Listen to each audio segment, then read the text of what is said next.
अस्सलाम वालेकुम my YouTube family. उम्मीद करती हूँ आप सब बखैरियत होंगी। आज एक नई वीडियो और नए इन्वान के साथ मैं आपकी खिदमत में हाजिर हूँ।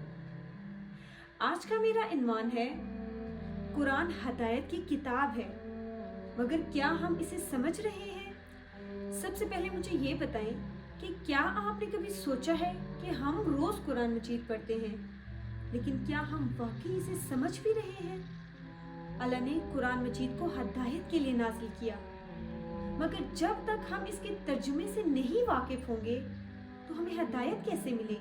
आज इंशाल्लाह मैं इसी मौजू पर बात करूंगी। सबसे पहले एक बात करना चाहूँगी, हमारे यहाँ आजकल बहुत बुरा ट्रेंड बन चुका है कि स्क्रोलिंग करते हुए हमें कोई भी मौलवी, कोई भी स्कॉलर नज़र आता है तो हमारे माइंड में ये होता है कि ये सच्चा है, ये झूठा है।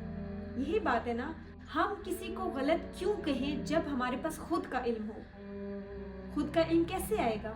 आपका दिमाग कैसे चलेगा? जब आप कुरान पढ़ेंगे। आप कुरान पढ़ेंगे तो अल्लाह की तरफ से जो हदायत आपको मिलनी है वो मिलेगी। फलां स्कॉलर गलत, फलां मौलवी गलत है, फलां स्कॉलर गलत है, ये आपकी जिंदगी का हिस्सा नहीं है।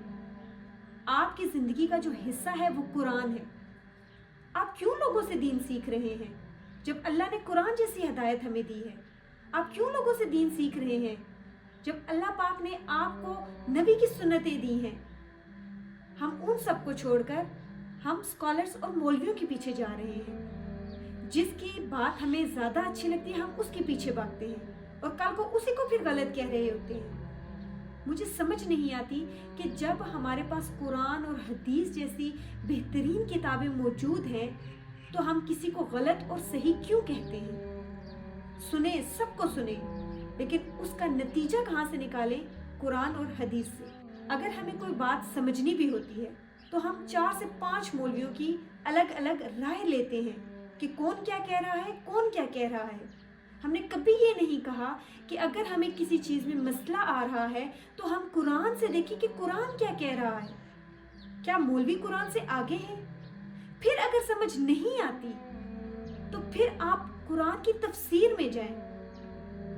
हम लोग क्या करते हैं कि फजूल लोगों से, जिनके पास इतना इल्म नहीं होता, उनसे पूछते हैं, फिर वो अगर कोई गलत राय दे दे हम उस पर अमल कर लेते हैं, और जब उसका नतीजा उलट निकलता है तो हम अल्लाह को लेके बैठ जाते हैं कि अल्लाह आपने ये किया, आपने ये किया, जबकि खुद के ऊपर हमारी नजर ही नहीं कि हमारी क्या गलती है।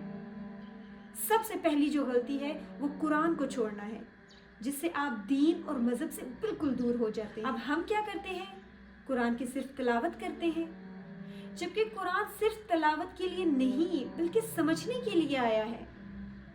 क्या हम सिर्फ कुरान को पढ़ के कामयाब हो सकते हैं? आप यकीन करें, सिर्फ कुरान मजीद को पढ़कर ही हम कामयाब हो सकते हैं। बहुत से लोग समझते हैं कि कुरान सिर्फ तिलावत के लिए आया है, हालांकि अल्लाह ताला इसमें क्या फरमा रहे हैं? अल्लाह पाक फरमाते हैं ये एक बाबरकत किताब है जो हमने नाजिल की ताकि लोग इसकी आयत पर गौर और फिक्र करें और अक्ल वाले इसमें से नसीहत हासिल करें। अब कितनी ही खूबसूरत बात अल्लाह ने की, हम इसको अरबी में पढ़ के समझ ही नहीं आती, पढ़ते हैं और आगे निकल जाते हैं। अब अगर उर्दू इसकी पढ़ी है तो कुछ दिल में एक ख्याल आया है कि अल्लाह ने अगर इसको उतारा है तो गौर व फिक्र के लिए उतारा है। अब गौर व फिक्र क्या है? आपको सोचना चाहिए, इसमें कैसे गौर व फिक्र कर सकते हैं। और फिर अल्लाह ने फरमाया है जो अक्ल वाले हैं वो इससे नसीहत भी हासिल करेंगे। यानी जब हम कुरान में गौर करेंगे तो ऐसा हो ही नहीं सकता कि अल्लाह ताला हमें नसीहत उससे हासिल ना करवाए। अक्ल वाले भी वही होते हैं जो गौर व फिक्र करते हैं। जो बेअक्ले होते हैं उनके तो सर से ही पानी गुजरता है, तो वो क्या करते हैं? कुरान को खोल के ये समझते हैं कि उन्होंने बहुत बड़ा काम कर दिया। ये भी सच है कि कुरान को खोलना ही बहुत बड़ा काम है, लेकिन उसको समझे भी, उससे नसीहत हासिल करें, अक्ल वाले बने ना। दुनिया में ये बताते हैं कि मुझसे ज्यादा ज़हीन और अक्ल वाला कोई नहीं है, तो आप इस पर भी अमल करें। अगर सच्चे और पक्के वाले बनना चाहते हैं तो आपको ये नुस्खा आजमाना चाहिए। और हमारे यहाँ अक्ल का मयार क्या है? इमरान खान क्या कर गया, जरदारी ने क्या किया, नवाज शरीफ ने क्या किया, इसकी जिसको सबसे ज्यादा नॉलेज होगी वो अक्ल वाला है। سبحان اللہ، اس سے زیادہ میں کیا کہوں۔ اب غور کریں، اللہ نے یہ نہیں فرمایا بس پڑھ لو، بلکہ یہ فرمایا غور و فکر کرو۔ تو جب ہم قرآن کے الفاظ میں مفہوم ہی نہیں سمجھیں گے تو غور و فکر کیسے کریں؟ جب ہمیں یہی نہیں پتا کہ اللہ تعالیٰ فرما رہے ہیں یا ایھا الذین آمنوا، اے وہ لوگوں جو ایمان لائے، جب ہمیں مطلب ہی نہیں سمجھ آئے گا تو ہم اس کے مفہوم تک پہنچ ہی نہیں سکتے۔ نبی کریم صلی اللہ علیہ وآلہ وسلم کی زندگی کیسی تھی؟ جب بھی قرآنی آیات سنتے تھے نا تو آپ کی زندگی کا وہ حصہ بن جاتی تھی۔ نبی کریم صلی اللہ علیہ وسلم کی زندگی میں اس کی مثال کیسی تھی؟ آپ صلی اللہ علیہ وسلم جب بھی کوئی آیت سنتے تو اس کو اپنی زندگی کا حصہ بنا لیتے تھے۔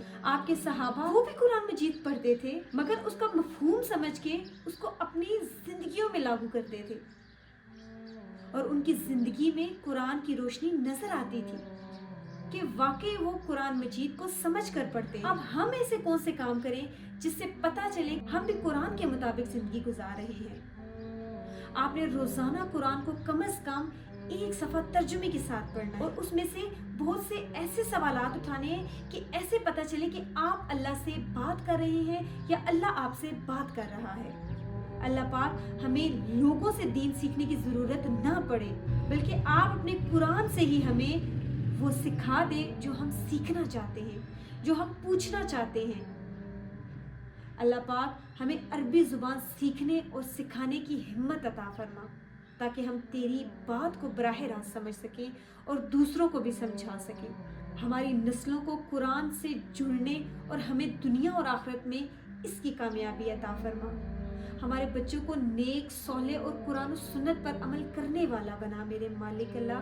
ہمیں قرآن کی محبت عطا کر اور ہمیں قیامت کے دن ان لوگوں میں شامل کر جو قرآن کے مطابق زندگی گزارتے تھے اور اسی قرآن کے مطابق انہوں نے اپنی زندگیوں میں نور لایا۔